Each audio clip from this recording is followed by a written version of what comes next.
En este video vamos a hablar sobre los vectores y bueno, le he puesto como título las reglas del juego, ¿sí? Es decir, los vectores pues tienen sus propias maneras de combinarse, de convivir entre ellos y es muy importante conocer estas reglas de los vectores porque bueno, es uno de los es un modelo matemático que se usa mucho en física para poder describir varias, varios fenómenos que encontramos en la naturaleza y que se ajustan muy bien a este modelo de vectores, ¿sí?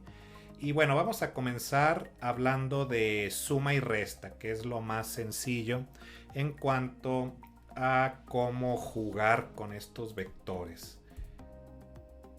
Bueno, primero, pues, ¿qué es un vector? Ustedes a estas alturas, a este nivel ya de ingreso a un nivel superior, pues han ya tenido algún contacto con este tipo de cantidades. Y bueno, la manera más sencilla de describirlo es comparar con aquello que no es un vector. ¿Qué no es un vector? Pues las cantidades escalares, ¿sí? Una cantidad escalar pues solo nos responde la pregunta ¿cuánto? ¿Sí? Es algo que solo nos da una magnitud, ¿sí? Un escalar, por ejemplo, es la masa, la temperatura, la densidad, el trabajo, esas son cantidades escalares. Ahora, los vectores pues nos dan más información, ¿sí? Son cantidad, un vector es una cantidad más compleja que también nos permite conocer una dirección y también nos permite conocer un sentido, ¿sí? Es esta definición muy conocida de que un vector tiene magnitud, dirección y sentido, ¿sí? ¿Qué ejemplos podemos tener de un vector? Pues el desplazamiento, la velocidad, la aceleración, la fuerza, la torca de una fuerza. Esos son ejemplos muy comunes de cantidades vectoriales. ¿Sí? Y bueno, vamos a estar ya viendo este tipo de cantidades cuando comencemos a estudiar la cinemática, por ejemplo, donde aparecen la velocidad y la aceleración y el desplazamiento, ¿sí?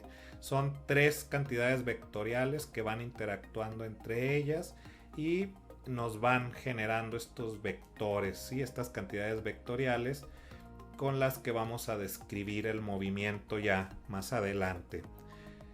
Aquí les voy a mostrar esta figura. Fíjense que el vector pues es esa flecha, es digamos la notación gráfico, el modelo gráfico más bien de cómo es un vector, ¿sí?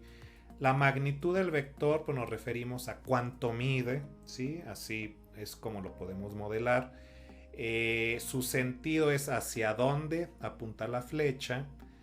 Y aquí abajo la dirección es el ángulo respecto al eje horizontal, que comúnmente va a ser, le vamos a llamar eje X, y al eje vertical pues le llamamos el eje Y. Sí, esa es la convención más usada. Ahora, ya más específicamente, ¿cómo podemos sumar y restar vectores? Eh, Hay dos maneras de hacerlo. ¿Sí? Hay algo que se conoce como el método gráfico, donde, pues, como lo dice su nombre, hay que dibujar los vectores. Son como estas flechas orientadas. Hay que tener ejes de referencia, ángulos y pues a partir de estos métodos gráficos podemos sumar y restar. El método gráfico, digamos que es un poco, no tiene tanta complejidad y esto al mismo tiempo le da o lo limita de alguna manera, pero no deja de ser útil, ¿sí? Sí puede ayudarnos a resolver problemas en casos muy específicos. Ahora, el otro método es donde ya vamos a operar con el álgebra vectorial y para operar con el álgebra vectorial pues necesitamos modelar los vectores en base a componentes, ¿sí? o podríamos decir en otras palabras, escribir un vector con sus componentes cartesianas, ¿sí? Y bueno, más adelante vamos a ver cómo se construye este vector con sus componentes. Dependiendo, bueno, dependiendo, esto puede ser si está en una dimensión, dos dimensiones, tres dimensiones. Aquí vamos a estar manejando en este curso mucho o muy particularmente una y dos dimensiones. Prácticamente no vamos a utilizar todavía vectores en tres dimensiones. Pero bueno, vamos a pasar primero a lo que es el método gráfico.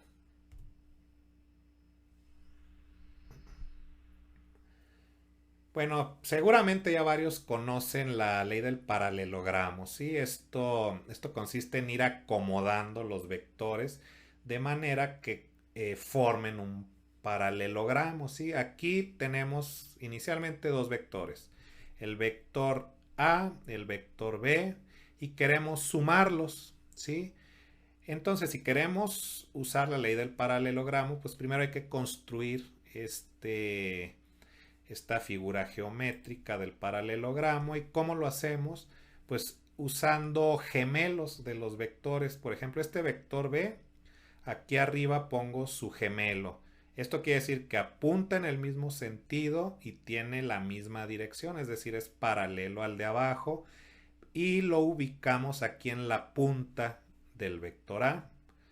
Ahora, el vector A también va a tener su gemelo frente a él, la misma magnitud, misma dirección, mismo sentido. ¿Cuál es la suma?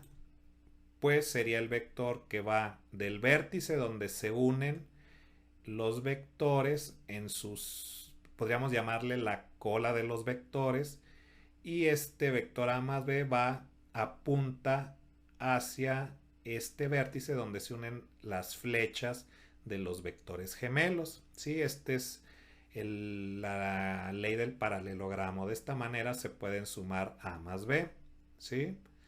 Ahora, podemos tener también la resta. ¿Esto en qué consistiría?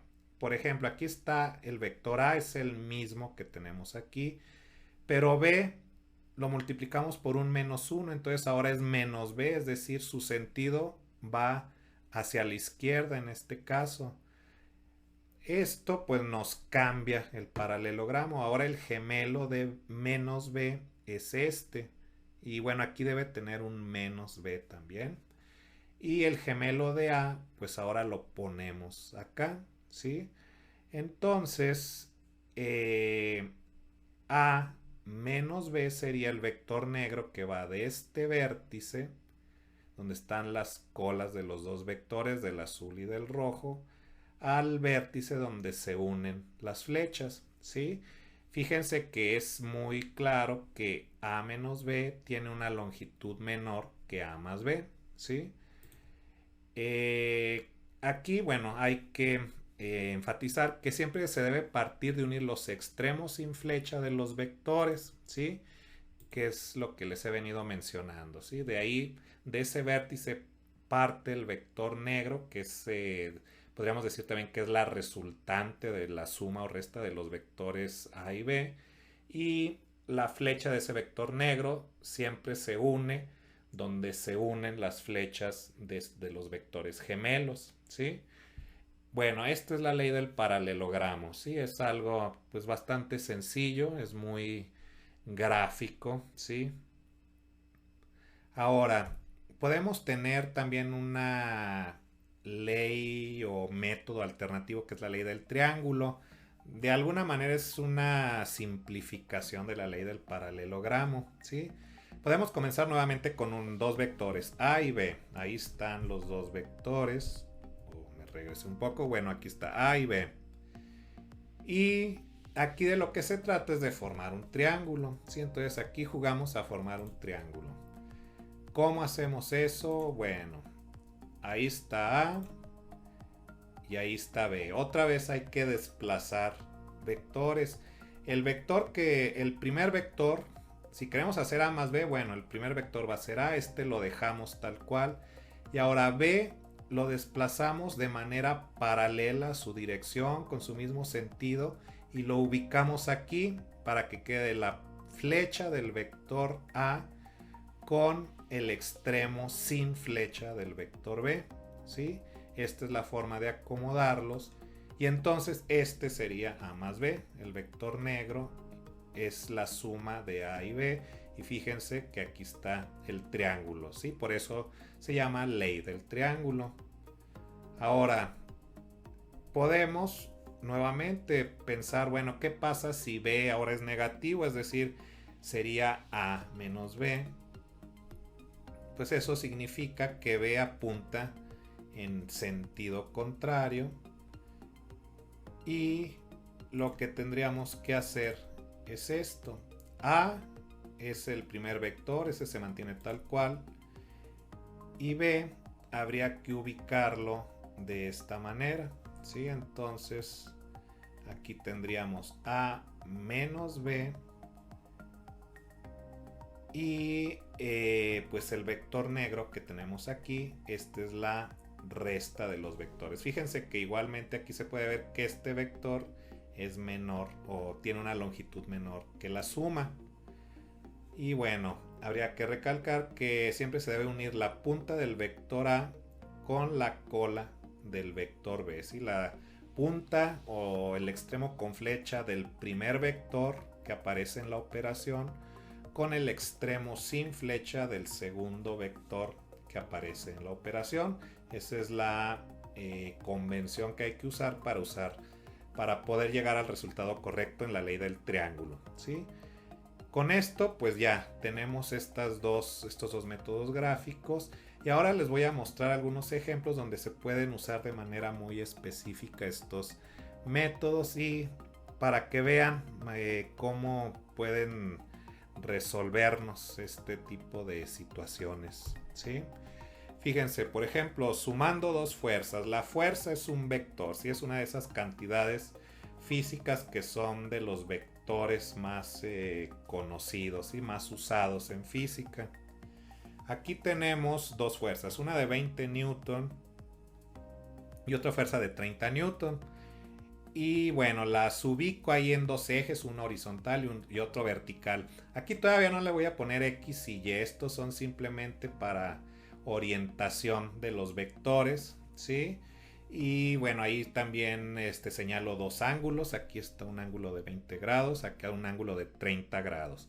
Y vamos a imaginar que son dos cuerdas que jalan aquí, esto puede ser una argolla, por ejemplo, que está fija y bueno, hay dos fuerzas ahí. Esto pues se parece mucho a algunos ejercicios de estática, ¿sí?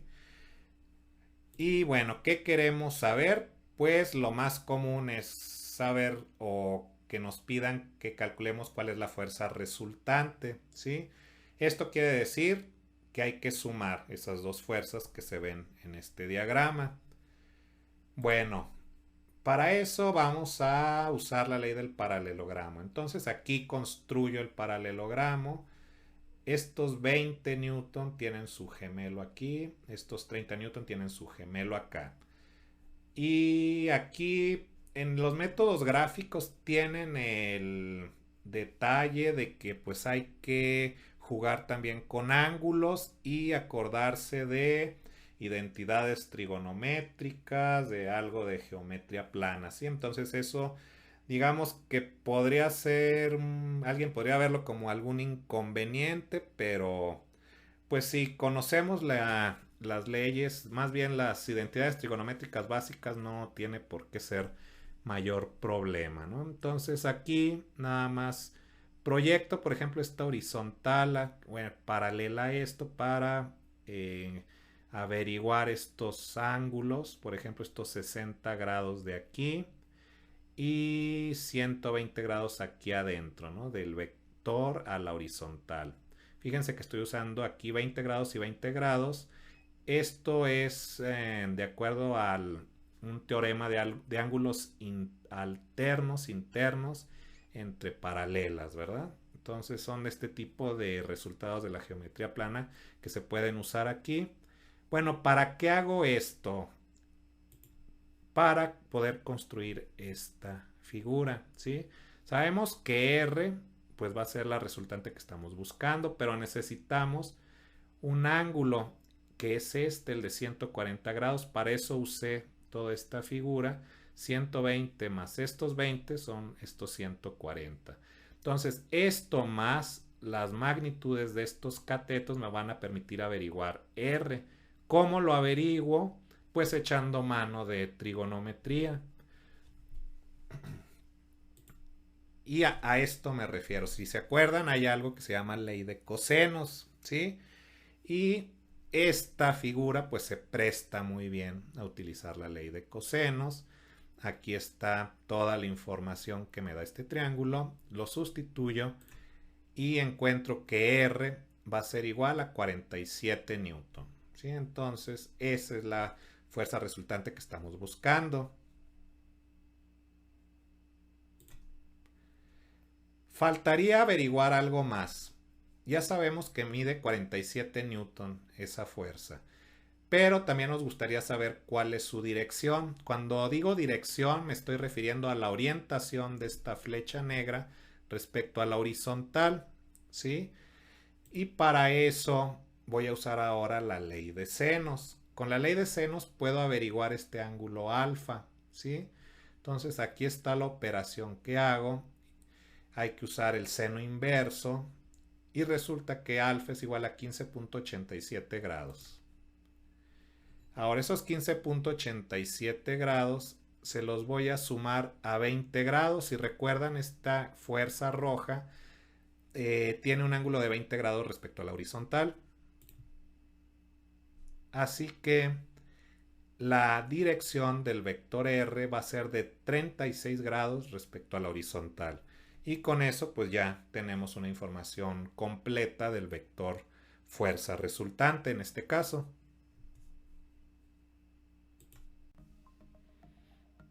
Ahora, otro ejemplo muy común donde se puede aplicar este tipo de métodos gráficos es en un desplazamiento. Fíjense que aquí puse igualmente dos ejes ortogonales y bueno, a esto los estoy identificando con los puntos cardinales, ¿sí? Norte, sur, este, oeste, ¿sí? Esto pues para ubicarnos más en un contexto de desplazamiento donde alguien pues sale de un punto y va caminando, ¿no? Por ejemplo, con su brújula puede determinar que su dirección respecto al este es de 10 grados y camina 400 metros. Después llega a este punto, vuelve a checar su brújula y ahora decide ir 60 grados respecto al este y caminar otros 200 metros. Y estamos interesados en cuál es el desplazamiento total, que sería esta flecha negra de aquí. Fíjense que esta ubicación de los vectores es lo que necesitamos para usar la ley del triángulo. Se ajusta muy bien, ¿sí? La punta de la flecha con el extremo sin flecha del vector naranja, que es el del desplazamiento de 200 metros. Hay varios ángulos ahí que me permiten tener este triángulo con un ángulo interno de 130 grados, ¿sí? Entonces aquí nuevamente aplico la ley de cosenos y encuentro que el desplazamiento total, que es esta flecha negra, es de 550 metros. Y usando la ley de senos puedo averiguar también cuál es la dirección de esa flecha negra respecto a esta línea horizontal, que es la que señala hacia el este.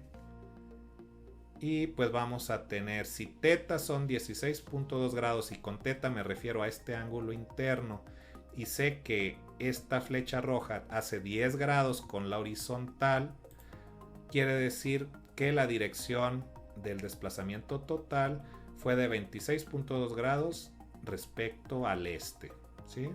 Este pues es un problema muy común donde se utilizan métodos gráficos de adición de vectores, ¿sí? Bueno, Esto pues en cuanto a métodos gráficos. Ahora, los vectores más comúnmente los vamos a estar ya usando en su representación por componentes, ¿sí? Esto porque pues, nos permite elevar la complejidad del tipo de problemas que podemos resolver usando vectores, ¿sí? Esto ya es un modelo más formal y pues más poderoso, ¿no? Para poder describir ya muchas cosas en física.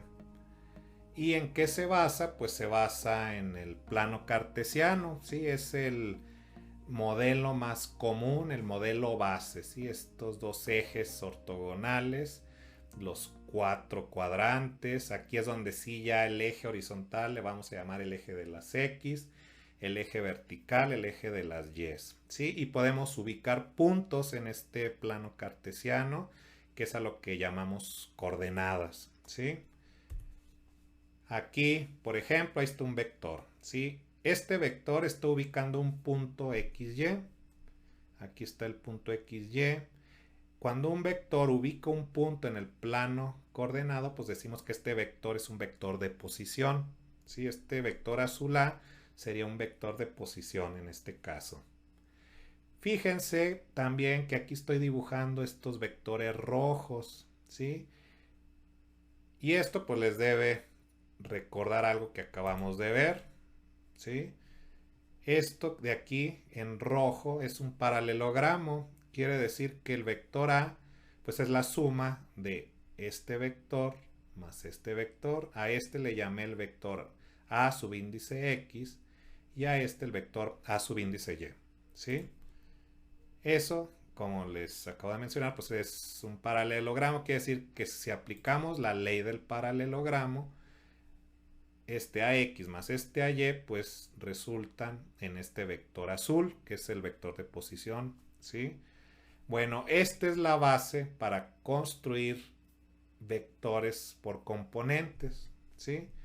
Estos son las componentes del vector A, ¿sí? A eso es a lo que me refiero cuando hablo por componentes. Ahora, esto todavía hay que refinarlo un poquito más. Para eso voy a usar esta figura. Fíjense, es el mismo vector A que está aquí apuntando a la coordenada XY. Más bien, sí, a las coordenadas XY. ¿Y qué hay de nuevo aquí? Pues estas flechas verdes, ¿sí? Esto que se ve aquí son dos vectores que se les llaman los vectores de posición. Fíjense cómo el vector AX, que es el vector rojo, lo estoy reescribiendo como AX sin la flecha. Eso quiere decir que es solamente la magnitud o lo que mide este vector de aquí. Y lo estoy multiplicando por una Y que tiene aquí como un sombrerito, ¿sí? Esta Y es lo que se le llama un vector unitario y es el vector que define la dirección horizontal, ¿sí? Igualmente acá arriba, el vector AY lo estoy definiendo como su magnitud, es decir, lo que mide, multiplicado por el vector unitario J, ¿sí? Esta es la manera más formal de escribir estas componentes. Entonces, los vectores se llaman unitarios porque su magnitud es igual a 1, ¿sí? Esto se lo tienen que aprender, ¿sí? Entonces, un vector unitario es aquel que su magnitud es igual a 1 y estos son los tres vectores unitarios que definen estos sistemas ortogonales de ejes y J y K. Cuando digo ortogonales quiere decir que son perpendiculares estos ejes entre sí. Eh, el vector unitario K es el que se usa para el eje de las zetas, digamos, cuando ya estamos en tres dimensiones. Ahora, así escribiría yo el vector A con sus dos componentes, ¿sí? Es lo mismo que tenía anteriormente, nada más que aquí ya uso magnitud de la proyección a X por el vector unitario Y más la magnitud de la proyección a Y por el vector unitario J. ¿Sí? Y aquí está otra vez lo que les acabo de mencionar.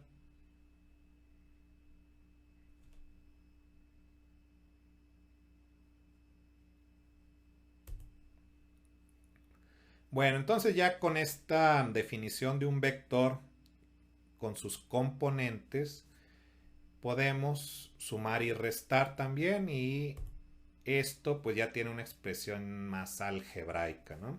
Aquí, por ejemplo, A más B. Fíjense, A tiene sus dos componentes, B sus dos componentes, y para sumarlos simplemente sumamos is con is, jotas con jotas. Aquí está.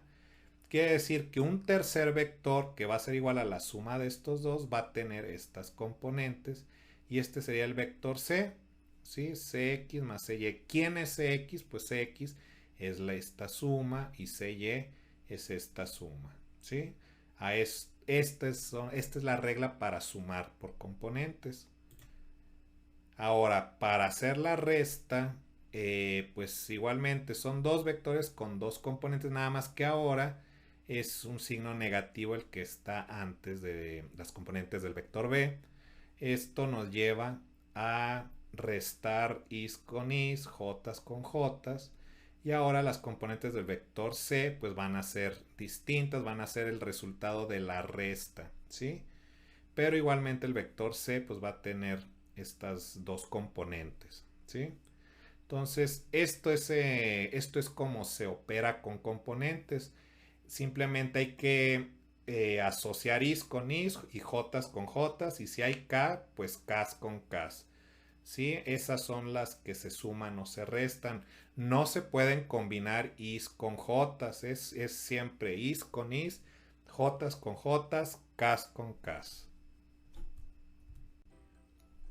Vamos a volver a este ejercicio de las fuerzas, que ya habíamos visto anteriormente con el método gráfico, pero ahora vamos a plantearlo por componentes. Aquí incluso agregué este ángulo de 60 grados que nos va a servir porque necesitamos las componentes del vector F1 de 20 newton. Y aquí está, ¿sí? Para esto necesito los 60 grados. Entonces, 20 newton es la magnitud de este vector. Para tener sus componentes necesito sus proyecciones sobre el eje X y sobre el eje Y. Y aquí están. ¿Cómo calculamos esas proyecciones? Pues usando funciones trigonométricas. Esta proyección aquí, para esta proyección uso el seno de 60 grados. Recuerden que seno de 60 es cateto opuesto sobre hipotenusa, ¿sí? Entonces de ahí pueden calcular esta componente. Ahora, esta de aquí, que es la proyección horizontal, pues pueden usar coseno de 60, porque en este caso, coseno de 60 es igual a cateto adyacente sobre hipotenusa, ¿sí? Entonces nos interesa este cateto adyacente, que va a ser igual a 20 por coseno de 60 grados. Y aquí está ya el vector con sus dos componentes, donde incluyo y, que es el vector unitario horizontal, y j, que es el vector unitario vertical. Este es el caso de F2. Aquí se cortó un poquito, pero bueno, esta componente es 30 por coseno de 20 grados, que es esta. Y esta componente vertical es 30 seno de 20 grados, ¿sí? Los signos son positivos porque estos dos vectores, fíjense que apuntan en el sentido positivo de nuestros ejes, ¿sí? Los ejes X y Y son los que van a determinar los signos siempre. Y bueno, acá arriba, fíjense, estas también apuntan en sentido positivo de los ejes, por eso uso este más aquí y por eso esto es positivo, ¿sí?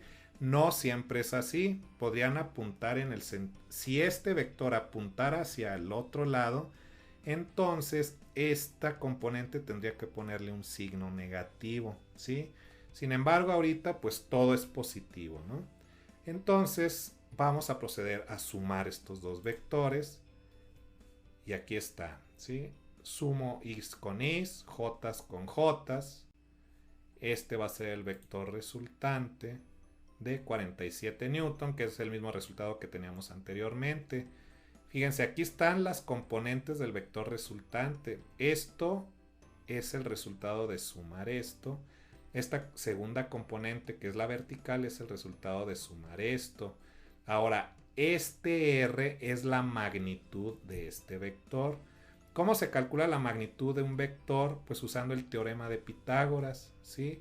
R es la hipotenusa de un triángulo, fíjense, de un triángulo rectángulo, ¿sí? Entonces la magnitud de R pues va a ser el cuadrado de este cateto más el cuadrado de este cateto, y eso les va a dar este resultado. Ahora, esta operación la hago para encontrar el ángulo θ, que es el que me da la dirección de R. Uso la tangente inversa. Acuérdense que la tangente de un ángulo es cateto opuesto sobre cateto adyacente. Es lo que uso aquí. Y si uso la función trigonométrica inversa, pues voy a encontrar el ángulo de 36 grados, que es la dirección de R. Y bueno, coincide con el resultado que encontramos usando el método gráfico, ¿sí? Esto es entonces la manera en cómo se puede operar usando componentes, ¿sí? Que es mucho más práctico al final de cuentas que usar el método gráfico.